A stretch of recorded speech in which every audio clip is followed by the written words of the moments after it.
Hey there, hope you're having a great Sunday so far. We're taking a live look in from our Jiffy Lube Skyview Network camera at Television Park. Clear skies and chilly temperatures in the 30s for some of us. Elsewhere, the low 40s this morning. Your full forecast is straight ahead. Now on Good Morning Augusta, day 15 of the partial government shutdown. White House officials meeting again today to discuss a possible resolution. The details as your only source for local weekend morning news starts now. Live from Television Park, this is WJBF News Channel 6. Good Morning Augusta. And a good morning to you at 7 a.m. on a Sunday morning. I'm John Hart. And I'm Katie Reagan. I don't know how you how do you do this every weekend? Saturday, Sunday. Used to it.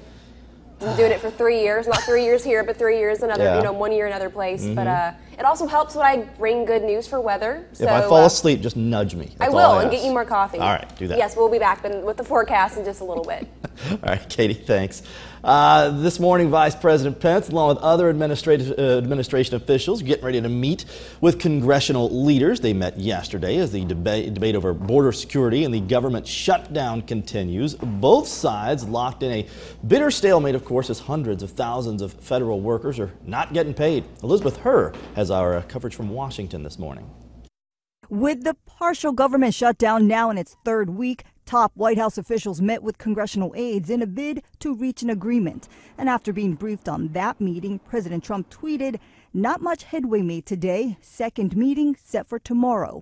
That means some 800,000 federal employees remain either furloughed or working without pay. And the people that won't get next week's pay or the following week's pay, I think if you ever really looked at those people, I think they'd say, Mr. President, keep going. This is far more important. The president also tweeting without citing evidence that most of the affected workers are Democrats, adding, "I want to stop the shutdown as soon as we are in agreement on strong border security." Some workers already feeling the pinch. It's going to affect us when it comes to mortgages, paying rent, daycare. We don't know if we're going to have our phone bill paid, our food for the rest of the month.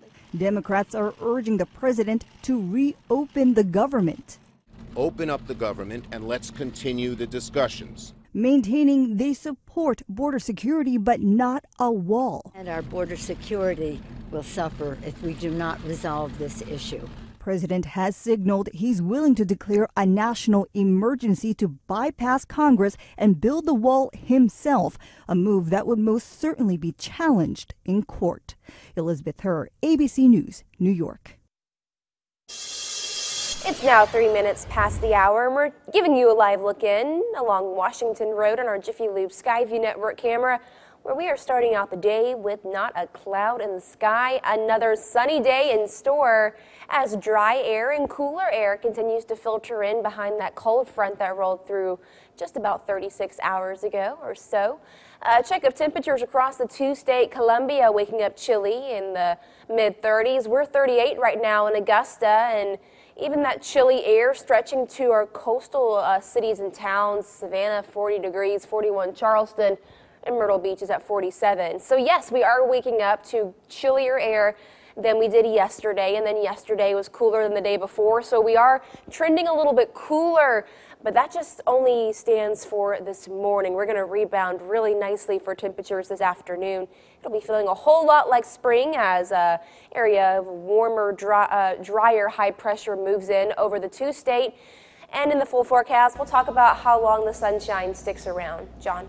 All right, Katie, thanks. Richmond County deputies and K-9 units responded to Knights Inn on Boy Scout Road last night after receiving a shots fired call. Officials say a 21-year-old victim was outside his room when multiple people approached him. One of those suspects, they say, pulled out a gun, shot the victim at least once. Suspects then fled the scene. Don't know yet the victim's condition or anything about their identity, but you can count on News Channel 6 to keep you updated.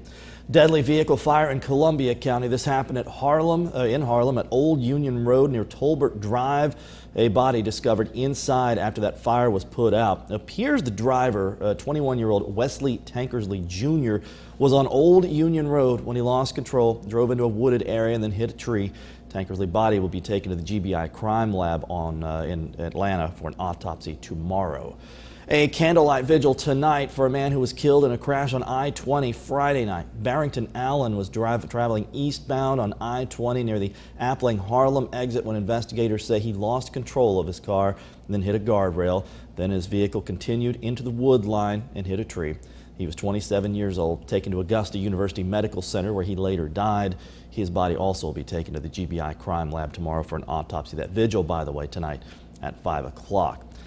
An update to the breaking news we brought you on GMA yesterday. A South Carolina man in jail facing 3 counts of pointing and presenting a firearm during a standoff in Warrenville. Officials say Larry Miller fired shots around 3 a.m. Saturday morning at his home on Old Apache Lane after he got into an argument with a family member. During that spat, the 59-year-old allegedly threatened to shoot everybody inside the home. The 3 victims say the bullets went through the walls. Of course, they ran out. One person made it out of the house and called police. That is when the Aiken County SWAT team arrived. No injuries have been reported.